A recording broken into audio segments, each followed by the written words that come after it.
Thank you. It's a pleasure to be here amongst the vibrationally aware. Indeed. Yeah.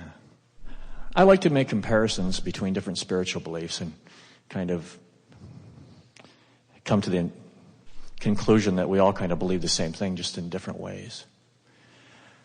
And the common denominator is what? Ask and you shall receive, for one thing. But what we're getting at is, and we're going to interrupt only briefly, okay, is that there are a lot of different ways to get to where you want to be. Yeah. But the common denominator in all of those different ways, no matter what it is something about the way that you're approaching is appealing to your logic in a way that brings you to a place of believing. Because if you want something and you believe it, now there's no vibrational difference. So it really doesn't matter what you want or what you believe. If you want and believe it, then the vibrational alignment of it makes way for the manifestation of it. And that's why it's sort of not of a great deal of value to spend too much time trying to point out the errors of other people's process.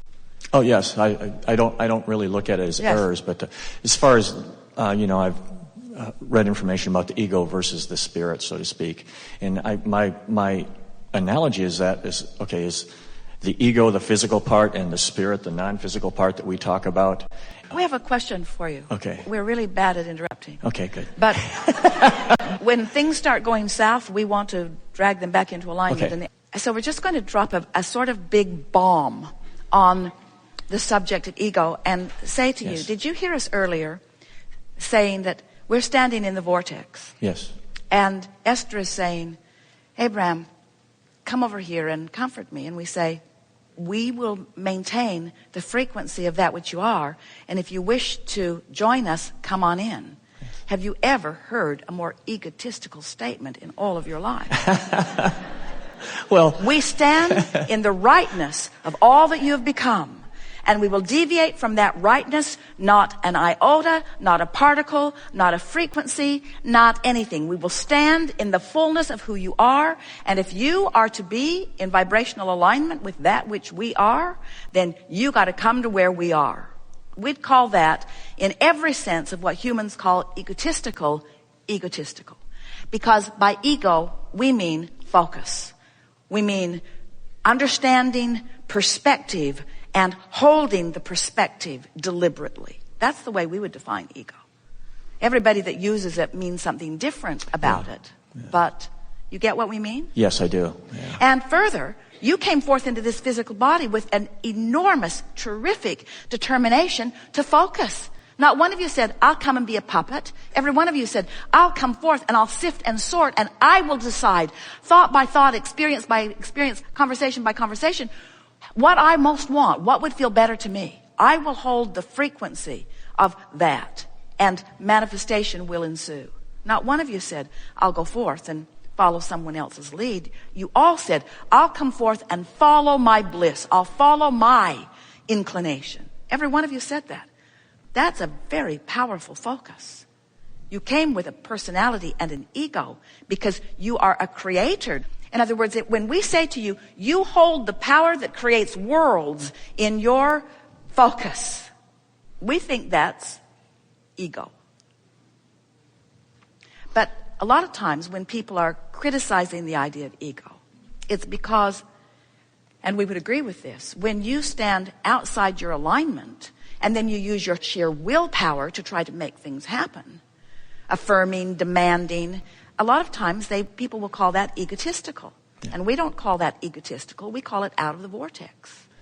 Yeah, that's where I was going. It seems like that prevented us from getting into the vortex, retaining beliefs that aren't to our advantage, negative beliefs. Yes, but to say that my ego only focuses on things that are not to my advantage is not accurate. Yes.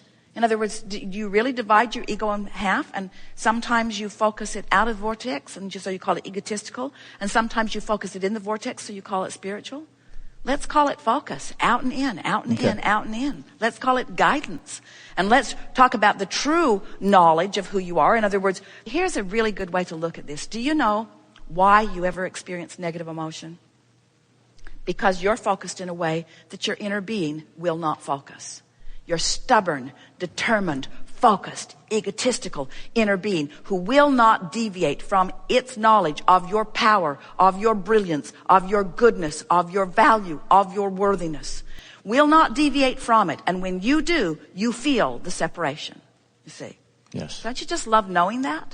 Yeah. Don't you love knowing yeah. that? So this source energy part of you holding steady to who you really are, you see, and you got a choice. You can use your ego to line up with it, or you can use your ego to not line up with it. That would be like saying, I have eyes, and sometimes I see things I don't want to see. I should poke out my eyes.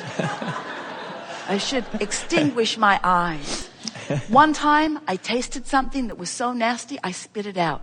I should not have taste buds. And we say, just use your focus, use your ego, use your ability to perceive in a way that serves you. Yes. Okay. Helpful? Yes, very. Enough? No. Well.